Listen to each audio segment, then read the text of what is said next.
कहते हैं कि यदि किसी का बचपन है तो निश्चित ही उसका जन्म भी होगा और अंत भी होगा। श्री विष्णु पुराण में शिव के बाल स्वरूप का वर्णन मिलता है। उसके अनुसार ब्रह्मा जी को एक बच्चे की जरूरत थी। उन्होंने उसके लिए तपस्या की। तब अचानक उनकी गोद में एक रोते हुए बालक शिव प्रकट हुए।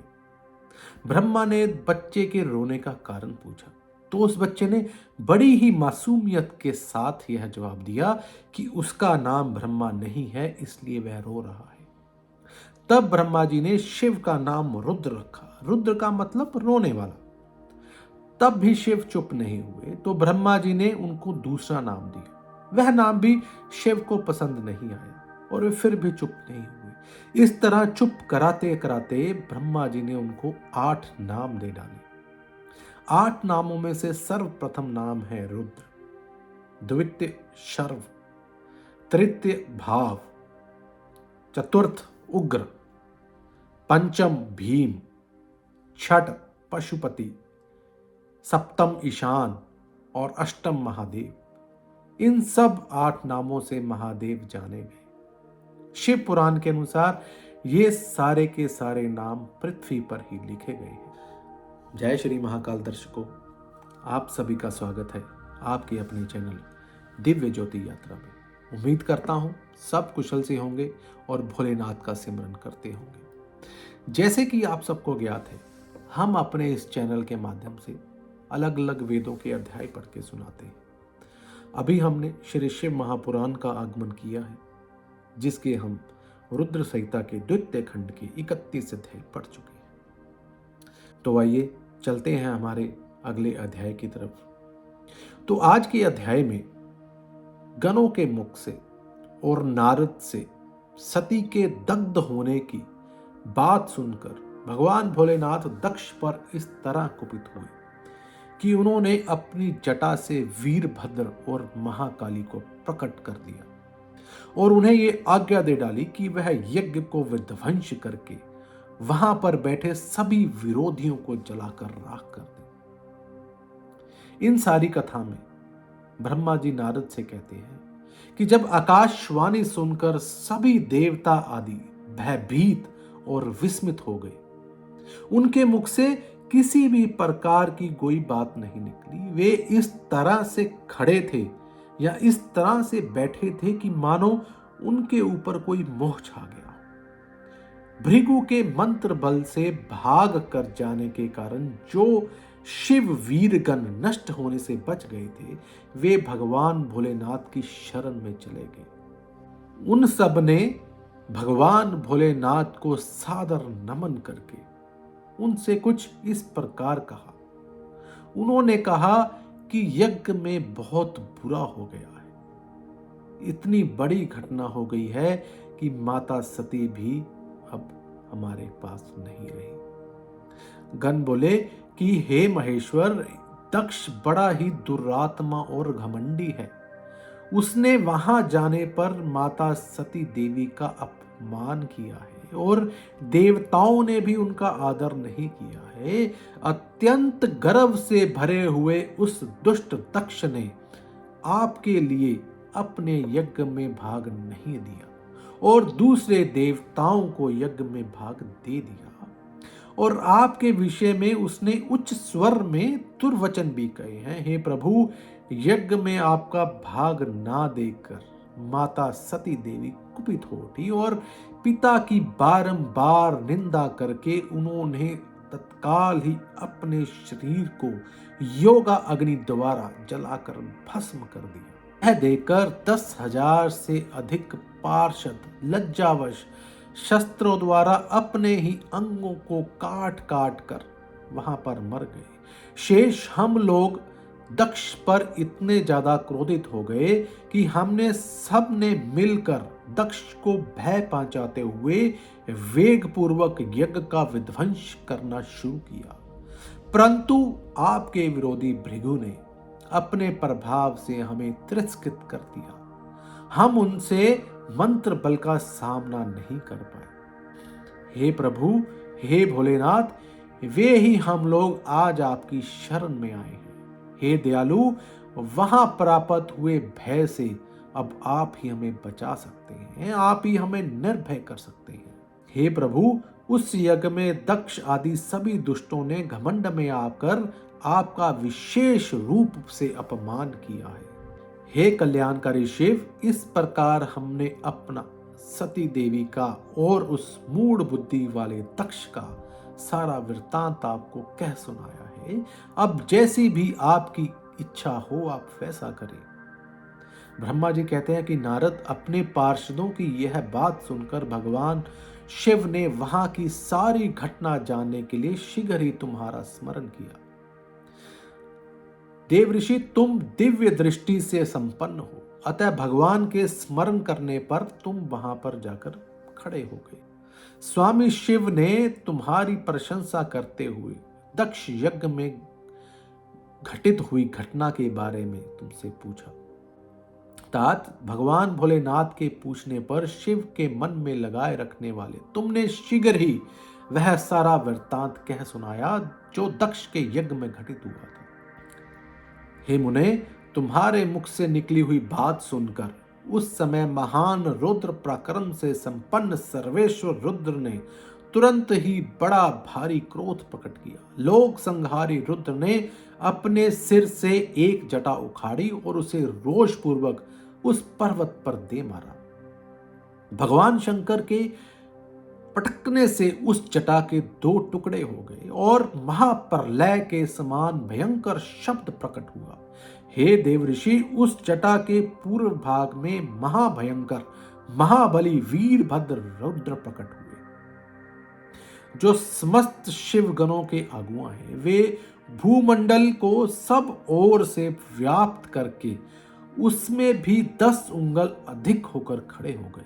वीरभद्र देखने में प्रलयाग्नि के समान जान पड़ते थे। उसका शरीर बहुत ऊंचा था। वे 1000 भुजाओं से युक्त थे। उन सर्वसमर्थ महारुद्र के क्रोध पूर्वक प्रकट हुई 100 प्रकार के ज्वर और 13 प्रकार के सनिपात रोग पैदा हो गए। तात, उस जटा के दूसरे भाग से महाकाली उत्पन्न हुई, जो बड़ी भयंकर दिखाई देती थी। वे करोड़ों भूतों से घिरी हुई थी तथा ज्वर पैदा हुए। वे सब के सब शरीरधारी, क्रूर और समस्त लोकों के लिए भयंकर थे। वे अपने तेज से प्रज्वलित हो सब और दाह उत्पन्न करते हुए प्रतीत होते थे। वीरभद्र बातचीत करने में बहुत ही कुशल थे। उन्होंने दोनों हाथों को जोड़कर भगवान भोलेनाथ को प्रणाम करके कहा। वीरभद्र बोले, हे महारुद्र, सोम, सूर्य और अग्नि के 3 नेत्रों के रूप को धारण करने वाले प्रभु, आप शीघ्र ही आज्ञा दीजिए। मुझे इस समय ऐसा कौन सा कार्य करना है? ईशान, क्या आप मुझे आधे ही क्षण में सारे समुद्र को सुखा देना है, या इतने ही समय में संपूर्ण पर्वतों को पीस डालना है? हे हर, मैं एक ही क्षण में ब्रह्मांड को भस्म कर डालूंगा, या समस्त देवताओं और मुनीश्वरों को जलाकर राख कर दूंगा। हे शंकर, हे ईशान, क्या मैं समस्त लोगों को उलट पलट दूं, या संपूर्ण प्राणियों का विनाश कर डालूं? हे महेश्वर, आपकी कृपा से कहीं कोई भी ऐसा कार्य नहीं है जिसे मैं नहीं कर सकता। पराक्रम के द्वारा मेरी समानता करने वाला वीर ना पहले कभी हुआ है और ना आगे कभी होगा। हे शंकर, अगर आप किसी तिनके को भी भेज दें, वह भी बिना किसी यत्न के क्षण भर में बड़े से बड़े कार्य को सिद्ध कर सकता है। इसमें किसी प्रकार का कोई संशय नहीं है। हे शंभु, यदि आपकी लीला मात्र से सारा कार्य सिद्ध हो जाता है, तथापि जो मुझे भेजा जा रहा है यह मुझ पर आपका अनुग्रह ही होगा। हे शंभु, मुझ में भी जो ऐसी शक्ति है वह आपकी कृपा से ही प्राप्त है। हे शंकर, आपकी कृपा के बिना किसी में भी कोई शक्ति नहीं हो सकता। में आपकी आज्ञा के बिना कोई तिनके आदि को भी नहीं हिला सकता, यह निसंदेह कहा जा सकता है। हे महादेव, मैं आपके चरणों में बारंबार प्रणाम करता हूं। आप अपने अभिष्ट कार्य की सिद्धि के लिए आज मुझे शीघ्र भेजिए। हे शंभु, मेरे दाहिने अंग बराबर फड़क रहे हैं। इससे सूचित हो जाता है कि मेरी विजय अवश्य ही होगी। अतः मेरा चित्त आपके चरण कमल में लगा हुआ है। अतः पग पग पर मेरे लिए शुभ परिणाम का स्वरूप है। हे शंभु, आप शुभ के आधार हैं। जिसकी आप में सुदृढ़ भक्ति है उसकी सदा विजय होती है और उसी का दिनों दिन शुभ होता है। ब्रह्मा जी कहते हैं कि नारद, उसकी यह बात सुनकर सर्व मंगला के पति भगवान शिव बहुत संतुष्ट हुए और वीरभद्र तुम्हारी जय हो ऐसा आशीर्वाद देकर महादेव कुछ इस प्रकार बोले। महेश्वर ने कहा कि मेरे पार्षदों में श्रेष्ठ वीरभद्र ब्रह्मा जी का पुत्र दक्ष बड़ा दुष्ट है। उस मूर्ख को बहुत घमंड हो गया है। अतः इन दिनों वह विशेष रूप से मेरा विरोध करने लगा है। दक्ष इस समय एक यज्ञ करने के लिए उद्यत है।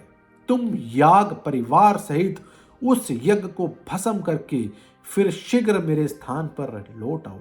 यदि देवता, गंधर्व, यक्ष अथवा कोई अन्य तुम्हारा सामना करने के लिए उद्यत हो तो उन्हें भी आज ही शीघ्र और सहसा भस्म कर डालना। दधीचि की दिलाई हुई मेरी शब्द का उल्लंघन करके जो देवता आदि वहां ठहरे हुए हैं उन्हें निश्चित ही प्रतन पूर्वक जलाकर भस्म कर देना। जो मेरी शब्द का उल्लंघन करके गर्वयुक्त हो वहां ठहरे हुए हैं वे सब के सब मेरे द्रोही हैं। अतः उन्हें अग्निमयी माया से जला डालो। दक्ष की यज्ञशाला में जो अपनी पत्नियों और सारभूत उपकरणों के साथ बैठे हैं उन सब को जलाकर भस्म कर देना। उसके पश्चात फिर शीघ्र यहां पर लौट आना। तुम्हारे वहां जाने पर विश्व देव आदि देवगण भी आदि सामने आए तो तुम्हारी सादर स्तुति करें तो भी तुम उन्हें शीघ्र जलाकर राख कर देना। वहां दक्ष आदि सब लोगों की पत्नी और बंधु बांधवों सहित जलाकर कलशों में रखे हुए जल को लीलापूर्वक पी जाना। ब्रह्मा जी कहते हैं कि नारद, मर्यादा के पालक, काल के भी शत्रु तथा सबके ईश्वर हैं। वे भगवान रुद्र रोष से लाल आंखें किए हुए महावीर वीरभद्र से कुछ ऐसा कहकर चुप हो गए। तो दर्शकों, ये था हमारा आज का अध्याय। उम्मीद करता हूं इसको पढ़ के सुनाने में मुझसे कुछ गलती नहीं हुई होगी। फिर भी अगर मुझसे कुछ गलती हो गई हो तो उसके लिए मैं क्षमा प्रार्थी हूँ। यही निवेदन है, इस वीडियो को ज़्यादा से ज़्यादा लोगों के साथ शेयर करें ताकि वो हमारे साथ जुड़कर श्री शिव महापुराण का अनुसरण कर सकें।